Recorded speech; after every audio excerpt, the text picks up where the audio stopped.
again. I'm a lefty, so I don't have very neat handwriting.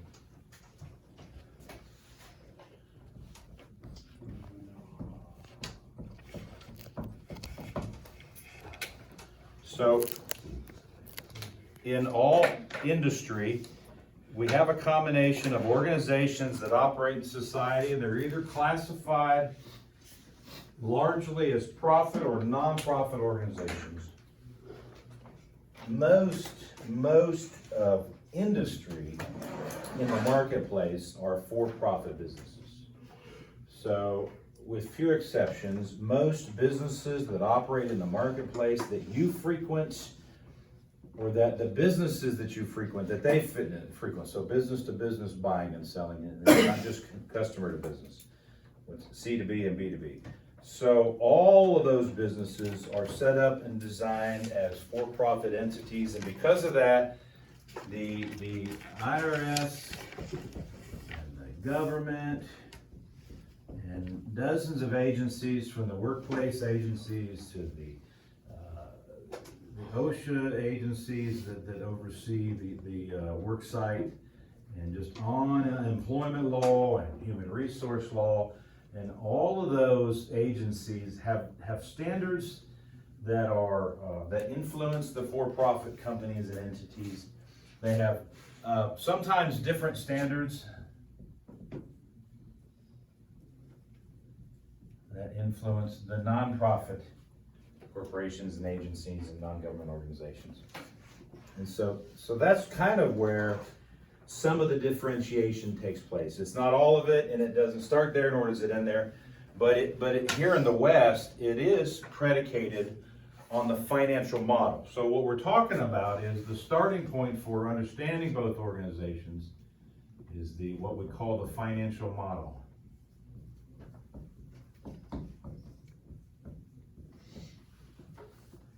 We've already said that for-profit companies have one clear-cut goal in mind, which is what?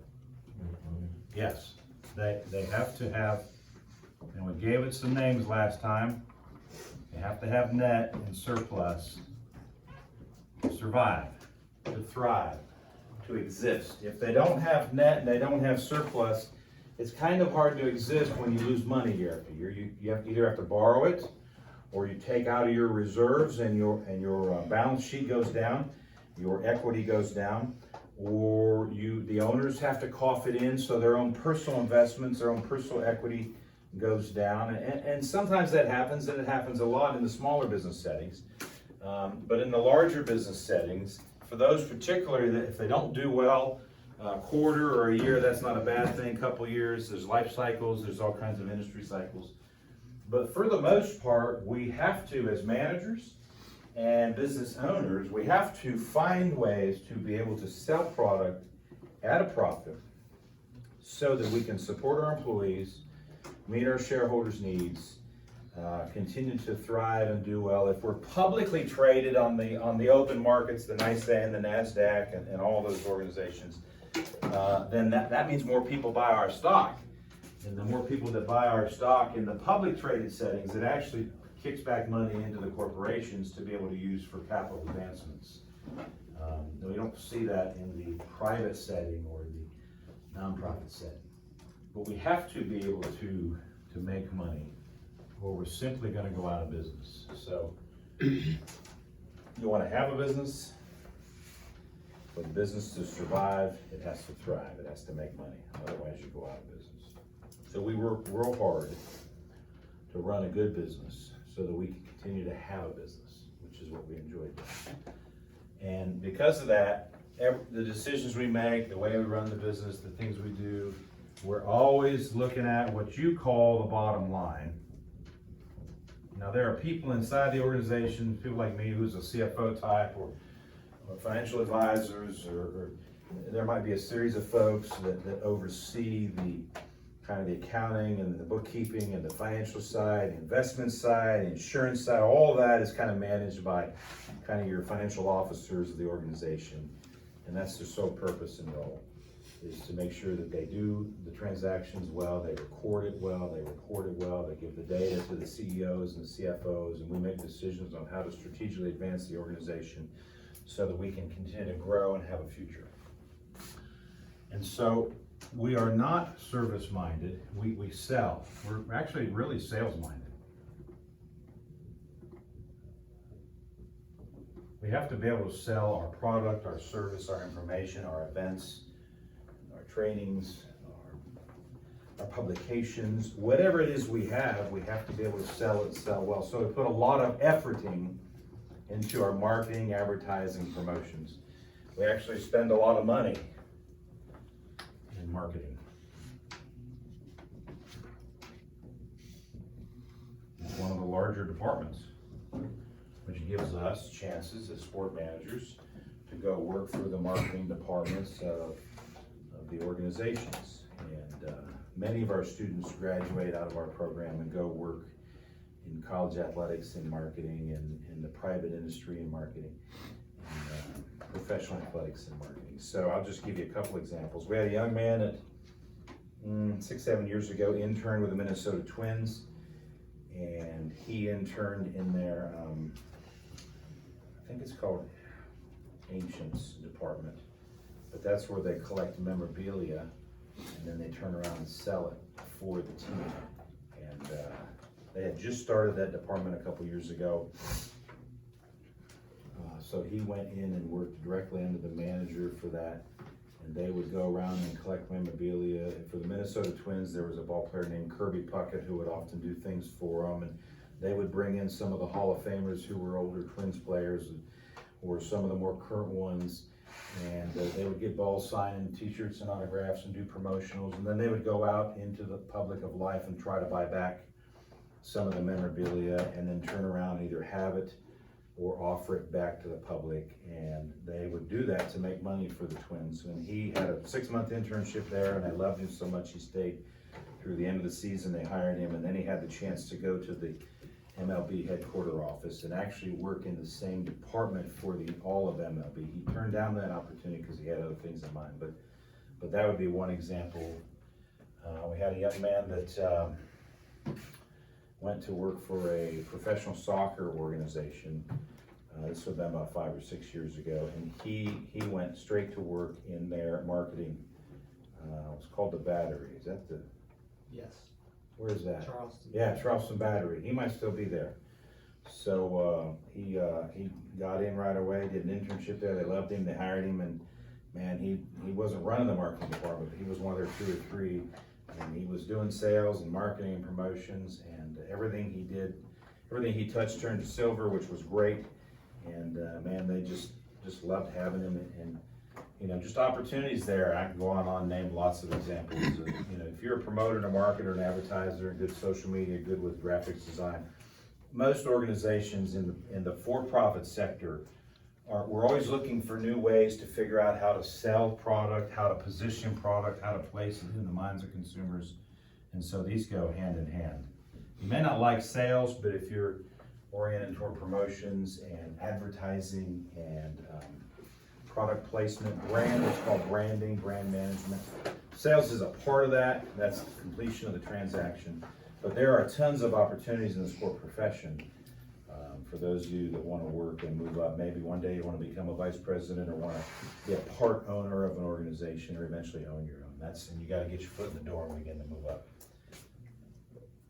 This doesn't apply as much on the nonprofit side, but interestingly, they're not bottom line oriented, but they do have CFOs that work for them. They have to be able to break even, or they have to be able to, they actually have to be able to have cash flow positive. So a nonprofit organization must still run a very good business. And here's the first point I want to make to you. Don't assume that a nonprofit organization is permitted to lose lots of money and survive. The truth is no, every YMCA needs to make money. And every boys and girls, every rec department, there's just different ways they take in money and use money. And in the end, they're not allowed to have store money and have shareholder distributions. So whereas these companies are saving profits, and then profits can be dispensed to owners, to shareholders, over here, profits must be reinvested automatically back into the business in order to keep its nonprofit status. So nonprofit organizations make money, and some of them make a lot of money. They're just required to reinvest it back into the product. There are no shareholders in nonprofits. So nobody owns North Greenville University, it's a nonprofit. It has a board of trustees that oversees it. Nobody owns any of the YMCAs. Nobody owns the rec departments or the Boys or Girls Clubs. Nobody owns Upward Sports. There's a board that oversees it. Elected board, elected officials, paid board, paid officials. They decide how to run it. Over here, there are people that own it. There are people that own every ounce of everything. The ownership is recorded and defined, and shareholders' statements and shareholders' reports, and I have stock and membership in a couple LLCs, and you can get certificates, and there's all kinds of creative and virtual ways to own those businesses. So we have ownership, we have responsibility, we have liability. Over here, nobody owns this. So you can start a nonprofit with a group of people and raise some money and buy land and build a building, and it's actually controlled by the managing board and managed and controlled. When it's done, it has to divest of that. But it's always required to invest any gain. The gains must be reinvested. And that is a requirement of the IRS to maintain your nonprofit status. Over here, we keep the profits. Shareholders, shareholder interest. They want the stock to go up. So if my stock is $10, I need you to make money at the company, so my stock goes to $12, to $15, to $20, to $25. So you're expanding the business, you're doing great things, and then the shareholders get the benefit of the stock growth. We also get the distributions if we take the profit and we dispense it amongst the ownership. Now sometimes we give it back to the employees, sometimes we buy more equipment, sometimes we do this, that, and the other.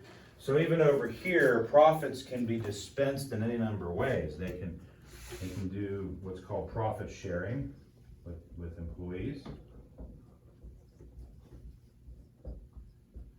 Or we can make new purchases, so we can add a new wing onto the building. We can extend our benefits to our employees. So by investing some of the profits back into the business, into the very people that helped make the profit, you're actually showing those that helped you make the profit that you really care about them, you want them to stay there, and you want to keep doing well. So great for-profit businesses always take a portion of their profits and reinvest them back into the business. So when I say the business, I mean the people, that's HR, but also the business. And by reinvesting profits back into the business, you're showing the business, the people that work there, that you care about them, extending benefits, giving them more in retirement monies, giving people raises, catering meals, and flying them on trips and doing all kinds of things. You're showing them that you care, you want them to keep doing a good job. Maybe you even extend an ESOP plan, an employee stock option plan, where they can buy very small percentages of stock into the company. Some private and public corporations do that, some don't. So the for-profit company, they have the ability to do all that because of the profits. The nonprofit company can also do some of that. I mean, they have to give raises out of profits. They have to extend the organization through the profits.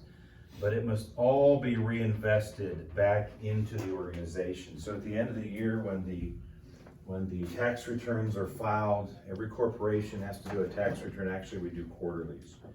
Whereas you file a once a year, 1040 easy form, but you file a very easy tax return. Businesses are required to keep up with their taxes. Some of them once a month, depending on the size of the business. Most of them file quarterlies. And then at the end of the year, the fourth quarter is filed, and they demonstrate whether or not they're profitable or not. But the nonprofits are required by the end of that fourth quarter to have reinvested any of the surplus or gain back into the business. So a lot of times, like at the YMCA, I used to be a director of YMCA, and a couple of years that I was there leading the organization, we were profitable the two entire fiscal years. And we bought new equipment, exercise equipment, and had to do work on the pool and a lot of work on the racquetball courts. And so we upgraded our tennis program and did a bunch of things. And then I put a lot of money into people, so I always liked catering lunches for employees and all kinds of cool stuff. I bought a lot of swag for the people that ran the aerobics program and all kinds of stuff. And that's taken the profits and reinvesting in the bank. Jesse, you have a question? Yeah, do nonprofits get like special tax breaks or anything? Yeah, so that's a great point. So under the IRS code for the financial models for nonprofits, there are some taxes that they're actually relinquished, they don't have to pay. And so property tax is normally one. Sales tax is a second, and often the special interest tax.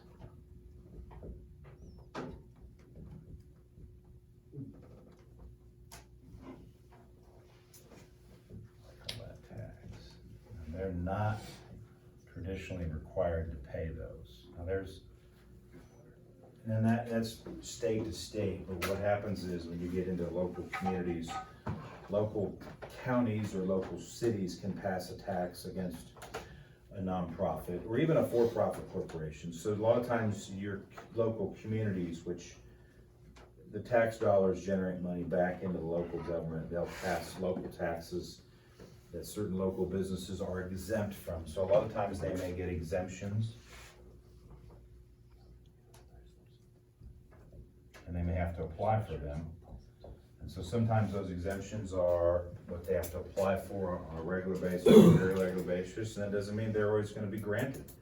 Overall, and the reason why that the government gives what's known as the tax relief is it's one way to actually, for the government to put money back into the nonprofits, because the nonprofits are expected to put money back into the community. Remember, nonprofits are service-minded. They're community minded, which means they're taking care of the local people, and it's usually the middle class and down. So knowing that nonprofits traditionally, we'll just say that, traditional nonprofits are very community minded and service minded. The government says, hey, let's help them out. And so local, state, and federal governments have generally relinquished some of the tax dollars to be collected from them, because these guys can lower the prices. So remember, they have a lower price point. So the baseball and football and basketball and the youth rec leagues from the community have a lower price point than you do with private. And so the government says we want to help them because they help those who struggle and who aren't as financially efficient or affluent or well off. So it's really is a great benefit to nonprofits, even churches like the one that I run. We don't pay property tax, we don't pay sales tax, we don't pay special interest tax. We have one tax we pay annually, and it covers our sewage and our trash. And so the Greenville County handles our sewage and our trash. And we pay one tax bill a year, and that offsets that. All that's the benefit of a church that's a nonprofit organization. None of that is afforded to the for-profit entity. They're expected to pay lots of taxes, property tax and sales tax, special interest tax, and hotel motel tax, and sin tax, and there's athletic tax, and we'll get into some of those specialties in the next module. But the for-profit entity is expected to pay all those because the anticipation is that they have the resources to do it. Now, the truth is not every for-profit company makes a lot of money. There's a lot of for-profit companies that barely get by. There's a lot of them that lose money. There's a lot of them that break even. There's some that do well, and then there's some that do really well. But don't kid yourself. Most businesses in the marketplace aren't making killings, okay? They're not stepping on the backs of people There are some businesses that do that, and there are some businesses that are doing real well, but most of your local businesses, your local stores in your local community, I'm not talking about national globalist retailers or multinational organizations. I'm talking about the local businesses or even the regional businesses that really work hard for whatever profitability they have.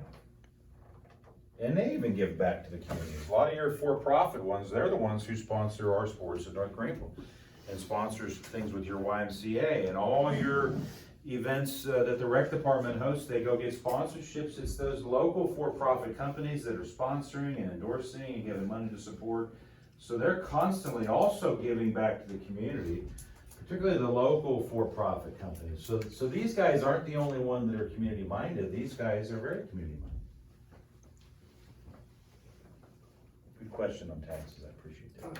You know, Yes, something else? yeah, so if you're a nonprofit company and you wanna switch to being like a for-profit company, does that happen often? And like, how would you Yeah. go about doing that? Yeah, so it is the way you establish the articles of your corporation within the state that you incorporate. So what happens is when a for-profit or a nonprofit company first starts, they have to go to a corporate attorney, and the corporate attorney writes up and there's standard documents. Each state in the state constitution has if you've ever looked at the South Carolina state constitution, it's hundreds of pages where there's entire business sections on how businesses are to be set up and run and managed. And so then in South Carolina, we have the Secretary of State, Mark Hammond, and out of his office is all of the regulations for running a for-profit or non-for-profit, and then even the variations under that.